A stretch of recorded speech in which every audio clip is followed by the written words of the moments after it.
5ই August যে একটা ঐতিহাসিক পরিবর্তন ঘটে গেছে, এটা বাংলাদেশের জাতীয় জীবনে একটা গুরুত্বপূর্ণ ঘটনা। এবং 5ই অগস্ট পরবর্তী আমরা বাংলাদেশকে নতুনভাবে গড়ে তোলার কথা বলছি, যেখানে হিংসা, বিদ্বেষ, হানাহানি, মারামারি থাকবে না।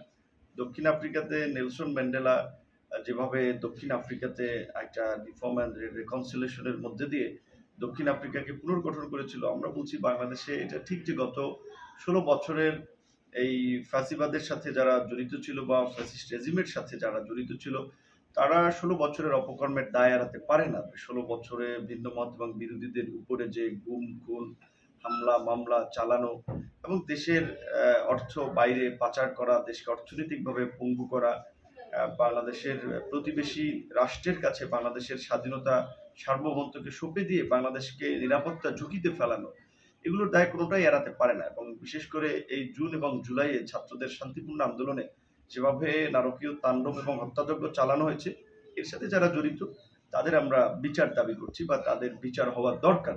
একই সাথে যারা এই সমস্ত ঘটনাগুলোর সাথে জড়িত না, যারা মানুষের উপরে জুলুম করে নেয়, অন্যায় করে নেয়, অবিচার করে নেয়, তারা যদি কেউ আওয়ামী লীগ করে থাকে তারা তো সেই দোষী হবে না।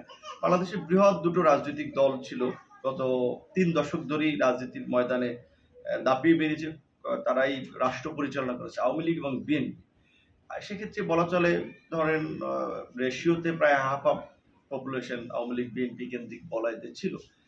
এখন এত বড় একটা জনগোষ্ঠীকে তো আমরা একেবারেই একটা কি বলবেন, একটা প্রতিহিংসার মধ্যে কিংবা একটা অসহিষ্ণু পরিবেশের মধ্যে ঠেলে দিতে পারি না।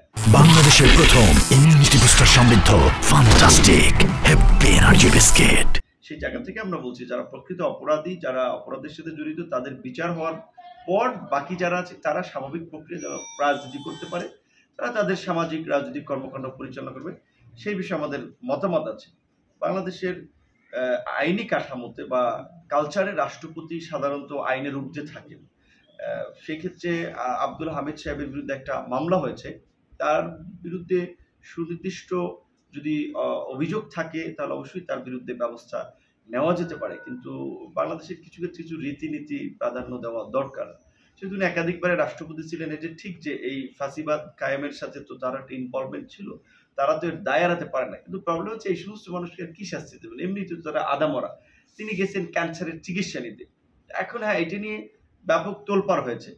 তো আমার কথা হচ্ছে যে ব্যক্তিগতভাবে ধরেন এটা আমাদের দলীয় পজিশনও ভিন্ন আছে, কারণ মানুষ যে এই যে আওয়ামী লীগের অত্যাচার, নির্যাতন, হামলা, মামলা, গুম খুনের এই জুন জুলাইয়ের যে নারকীয় তাণ্ডব, মানুষের তো একটা ক্ষোভ আছে। কিন্তু আব্দুল হামিদ সাহেব যখন দেশে ছিলেন তখন তো তাকে গ্রেপ্তার করে নেয়।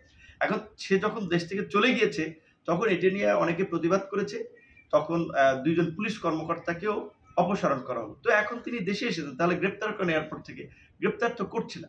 এখানে কিন্তু সরকারের মধ্যে থাকা অনেকেও কিন্তু ডাবল স্ট্যান্ডার্ড গেম খেলছে। তারা একদিকে আপনার এই কারোর সাথে আপোষ না করার কথা বলছে, একদিকে একটা আইওয়াসমূলক কাজকর্ম করছে, আবার তলে তলে অনেককে দেশ থেকে বিদেশে যাওয়ার সুযোগ করে দিচ্ছে, অনেককে মামলা থেকে খালাস করে দিচ্ছে। যেমন বসুন্ধরা গ্রুপের মালিকের নামে কিন্তু হত্যা মামলা আছে, এরকম আরো বিশেষ করে যারা এই 16 বছরের অর্থ পাচার এবং লুটপাটের সাথে জড়িত, Orion group, Salman F Rahman থেকে শুরু করে অনেক ব্যবসায়ী, সালমান এফ রহমান ছাড়া ওইভাবে কিন্তু কোনো ব্যবসায়ীকে খুব বেশি ধরা হয়নি। এমনকি প্রধানমন্ত্রীর চাচা যে অর্থনৈতিক ক্ষেত্রে বিভিন্ন ধরনের ভূমিকা রাখতো, শেখ কবির, তাকে শুনেছি কিছুদিন আগে পালিয়ে যেতে সহযোগিতা করেছে। তাহলে সে কিভাবে পালিয়ে গিয়েছে? এখানে ইমিগ্রেশন জড়িত, এসবি জড়িত, তো অনেকেই তো জড়িত। তো যারা পালিয়ে গেছে বা যারা যাচ্ছে তাদেরকে গ্রেপ্তার করা হচ্ছে না। আর একটা বয়স্ক মানুষ, এটা মানে আধামরা মানুষ বলে না, তারে নিয়ে টানাটানি করে কি লাভ? বরঞ্চ যারা এখনো দেশে আছে, যারা একেবারেই এই লুটপাট, গুম খুন, অত্যাচার, নির্যাতনের সাথে জড়িত ছিল, তাদেরকে গ্রেপ্তার করুক, তাদেরকে বিচারের মুখোমুখি করুক।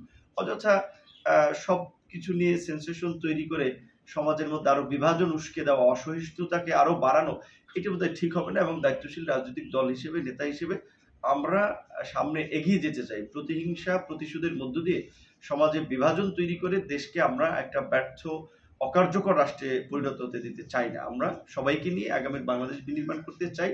আগামীতে একটা অবাধ, সুষ্ঠু, নিরপেক্ষ নির্বাচনের মাধ্যমে বাংলাদেশের গণতান্ত্রিক প্রক্রিয়ায় যেতে চাই। সেজন্য আমরা ইতিমধ্যেই বলেছি যে ডিসেম্বরের মধ্যে একটা জাতীয় নির্বাচন হলে বাংলাদেশের মানুষ স্বস্তি পাবে, বাংলাদেশ অনেক ধরনের অনাকাঙ্ক্ষিত বিপর্যয় থেকে রক্ষা পাবে। যদিও সরকার পক্ষ থেকে এপ্রিলে একটা সম্ভাব্য ডেট দেওয়া হয়েছে। এপ্রিলের প্রথমার্ধে অস্বাভাবিক গরম পড়বে, তারপরে সেখানে রোজা, ঈদ, এইচএসসি পরীক্ষার মতো পাবলিক পরীক্ষা আছে।